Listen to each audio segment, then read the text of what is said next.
খবর 24 সাথে আপনাকে স্বাগত। নতুন নতুন খবর জানার জন্য আমাদের চ্যানেলে চোখ রাখুন। সেলাইনে বিভ্রাট, সন্তান জন্ম দেবার পরই অসুস্থ একের পর এক প্রসূতি। ভয়াবহ অভিযোগে উত্তাল মেদিনীপুর মেডিকেল কলেজ। আজ শুক্রবার সকালে এক প্রসূতির মৃত্যু হয়েছে, আরও 4 প্রসূতির অবস্থা আশঙ্কাজনক।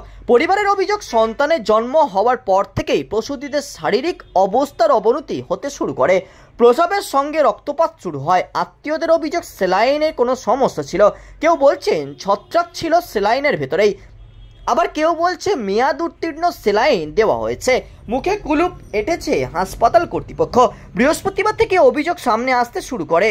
প্রসূতিদের আত্মীয়রা জানান সন্তান সুস্থ আছে। প্রথমটায় তাদের কিছু জানানো হয়নি, পরে জানতে পারেন প্রসূতিদের রক্তক্ষরণ বন্ধ হচ্ছে না। আত্মীয়দের আরও অভিযোগ, সরকারি মেডিকেল কলেজ হওয়া সত্ত্বেও রোগীদের কাছ থেকে বিভিন্ন কারণে টাকা নেওয়া হচ্ছে। পরিবারের এক সদস্যের দাবি, অপারেশন করছেন জুনিয়র চিকিৎসকরা, সিনিয়র কেউ সেখানে ছিলেন না। মৃত্যুর আসল কারণ কি তা এখনো স্পষ্ট নয়। রিপোর্ট না আসার পর স্পষ্ট হবে না। এর আগে কলকাতা SSKM NRS হাসপাতালেও এই সেলাইনের সমস্যার কথা উঠে এসেছিল। কয়েকদিন আগে কর্ণাটকেও সেলাইনের কারণে প্রসূতির মৃত্যুর ঘটনা ঘটে। এবার মেদিনীপুর। আপাতত মেডিকেল বোর্ড গঠন করে চিকিৎসা করা হচ্ছে। রিপোর্ট না এলেও প্রাথমিকভাবে মনে করা হচ্ছে সেলাইনের সমস্যার কারণেই মৃত্যু হয়েছে। প্রশ্ন উঠছে, এই ঘটনার দায় নেবে কে, সরকার নাকি বিরোধী? ব্যুরো রিপোর্ট, খবর 24/7।